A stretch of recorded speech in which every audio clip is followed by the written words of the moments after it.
Hi, I'm Stewart Spinks and welcome to episode 107 of my podcast, Beekeeping, Short and Sweet. Queen cells have started to pop up in several colonies, and last week I touched on the artificial swarm technique. This week I'm going to delve a little more closely at this beekeeping staple.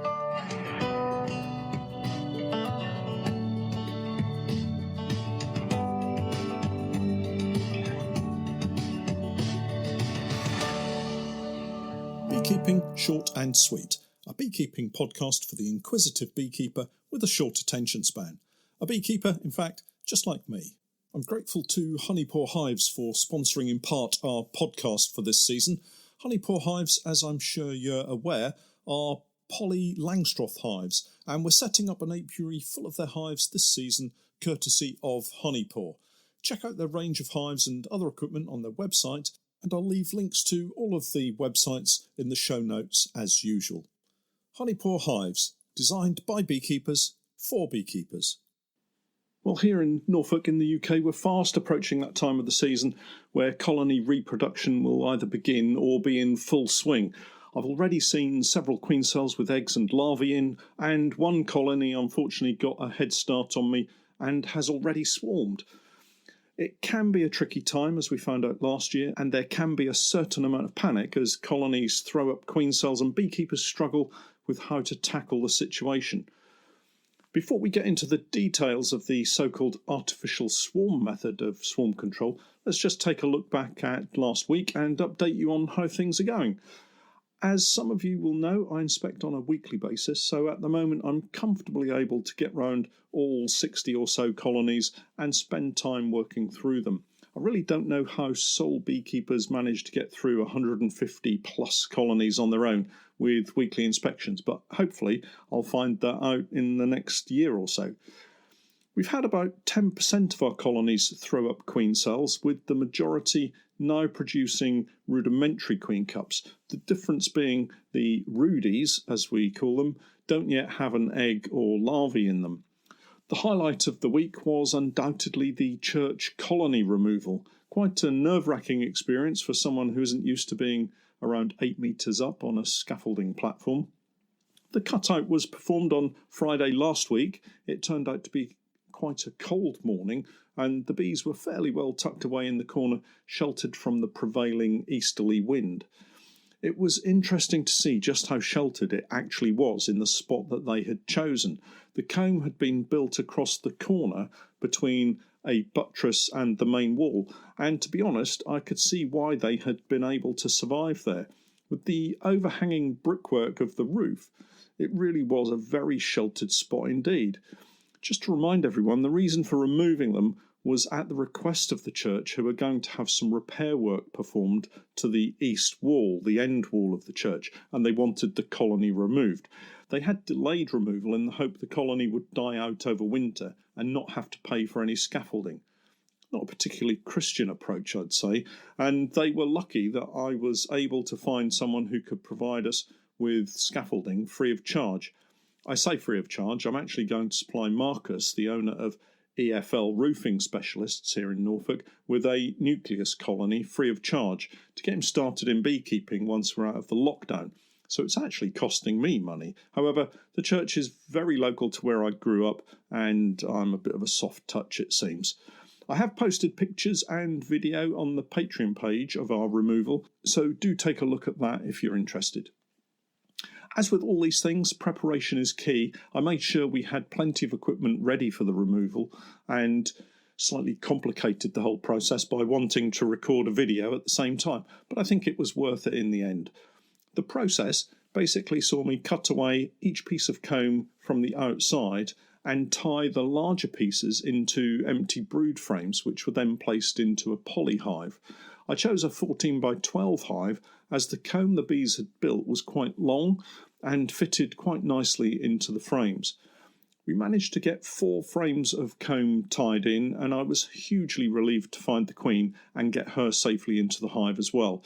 That's always a major success and is probably the primary task over and above trying to save comb. At least with the queen and the other bees safely in the hive, they can rebuild on foundation if they need to. Once the recovery was complete, the hive was lowered to the ground Entrance sealed off, of course, and taken to its isolation apiary, where it will be monitored throughout this season. It was very interesting to see that wax moth had found its way into the comb structure, but otherwise everything looked pretty healthy. The site was tidied up. I cleared away all the damaged comb and removed that, and I cleaned the wall as best I could. But it wouldn't surprise me if another swarm found its way into that corner this season. But I did do my best to leave the site in a tidier condition than when we arrived.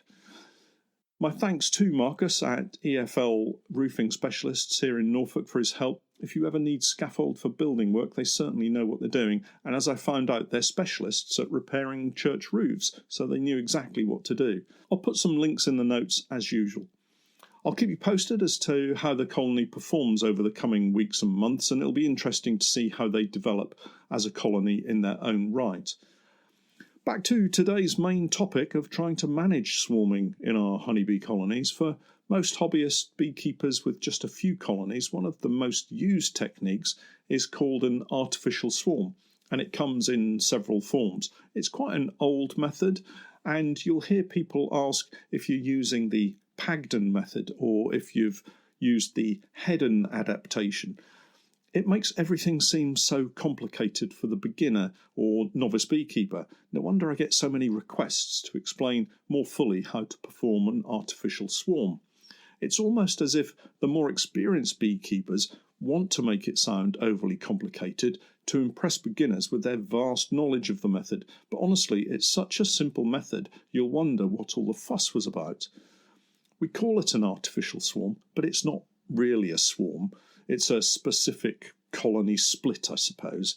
As beekeepers, we're not able to fully replicate the makeup of a swarm in terms of the type of bees that would normally make up a swarm. So we do the best we can with the tools that we have.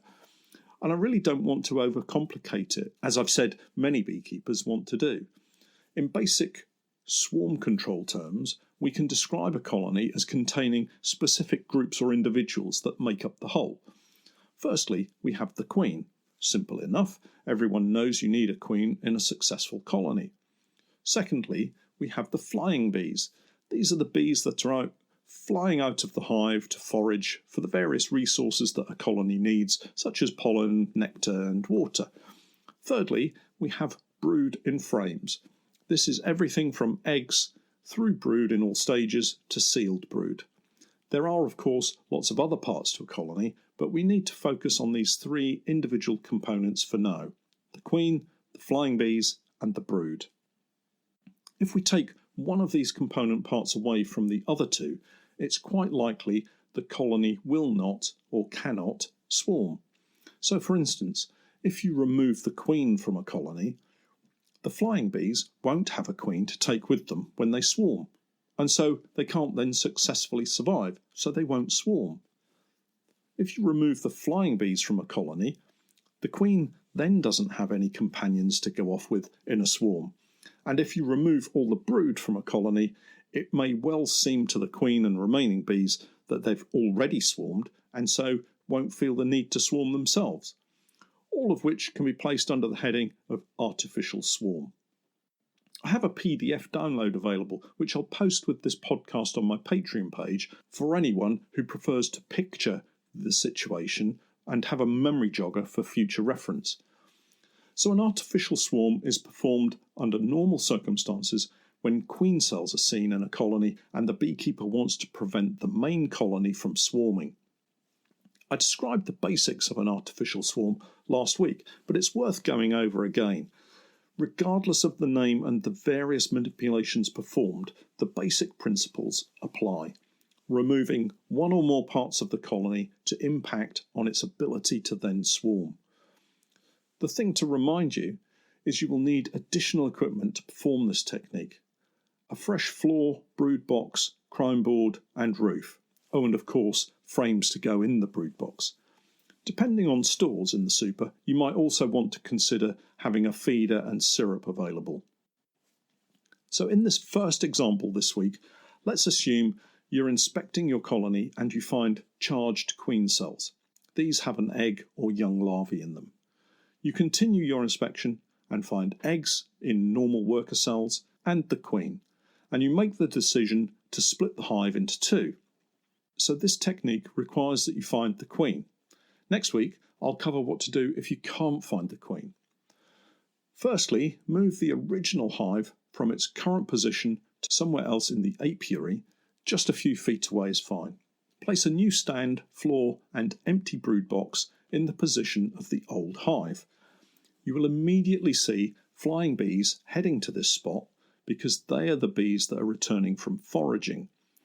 Find a frame in the original hive that has a small amount of brood but no queen cells, empty cells that the queen can continue to lay in, and a little food. That's just one frame, no more, and place this in the new brood box. Now find the queen. Sometimes easier said than done, but look methodically through the hive using as little smoke as possible until you find the queen. In this example, we'll assume that you've found the queen. Take her to the new hive and pop her onto the frame that you've previously selected. If you only have frames with foundation, then fill in the remaining gaps in the brood box with these. Drawn comb would be much better, but many beginners will not have spare frames of drawn comb, so just use foundation. Close up the new hive by adding queen excluder, supers, crown board and roof. So that's the new hive dealt with. You have your old queen and all the returning flying bees, all of the foragers are now going back to this new hive that you've set up on the old hive's position. Now turn your attention to the old hive. Here is where many beginners make fundamental errors because of lack of experience and still suffer swarming colonies. Think back to what I said earlier about splitting one of the three components away from the others. What we've just done is moved the brood and separated the queen and flying bees from the brood. But what we still have is multiple queen cells that need tackling. The population of this now queenless colony will be massively reduced as all the flying bees are returning to the original hive position and the new hive. This makes inspecting frames for queen cells a lot easier. You could leave checking for queen cells for an hour, go and have a cuppa and return to complete the task, and you'll have a much easier job of it because all of those flying bees will have gone back to the new hive. What you're looking to do is find one queen cell that you can keep to use as your new queen. So pick one that looks plump, straight, and has a nice dimpled look to it. It's really difficult to try to explain what a perfect queen cell looks like, and to be honest, I've had some fantastic queens emerge from the most awful looking queen cells, so you can never be sure. There may be several, and you may be tempted to leave more than one, but don't. This has to be one of those beginner mistakes that no matter how hard I tried to persuade them to leave only one, I find they get in touch to say the colony swarmed after they left two queen cells. You know, in case one fails. I find they very rarely fail to emerge, and the first one out, despite what you will read in some books and online, will often swarm with whatever flying bees she can muster in the brood box. Remember, she won't emerge immediately, and so there will inevitably be new flying bees that have orientated to the new position for her to fly off with. I'll say it again for effect, don't leave more than one queen cell. So, you've removed all except one queen cell. Mark the top bar of the frame with the queen cell on it so you know which one it is. You could use a drawing pin, a queen marking pen, or simply scratch a cross in it with your hive tool. Now you have to wait. But one of the problems beginners find is the colony still swarms even though they've left one queen cell. And this is more often caused because as soon as you close the hive down and walk away, the bees make new queen cells again, and instead of just one queen cell, you have several again. One way around this, if you have plenty of eggs and young larvae in the old colony, is you could go back in a few days after you've followed this procedure and check for more queen cells, removing these back down to the one that you've already earmarked. Another option is to remove all queen cells at first inspection and force the colony to remake queen cells. Then, when you go back in, you can select just one sealed queen cell and remove the rest, knowing that the colony will then be hopelessly queenless. Being hopelessly queenless is a state whereby the bees have no young larvae or eggs with which they can make further queen cells. So you have two options. Leave one queen cell and re-inspect maybe 2 or 3 days later and remove all queen cells except the one that you've chosen. Or remove all the queen cells initially and inspect a week later and then select one queen cell from those that you find. If you leave one queen cell and re-inspect, just remember to check that the queen cell you left is either still sealed or has emerged. Either way, be very careful as you inspect so as not to damage the new queen. If she has emerged, she'll still be quite small, so don't spend time trying to find her. Just remove any further queen cells and close the colony up again. Now you can leave them for a couple of weeks while she goes off, gets mated, comes back, settles down, and starts laying eggs in her own right.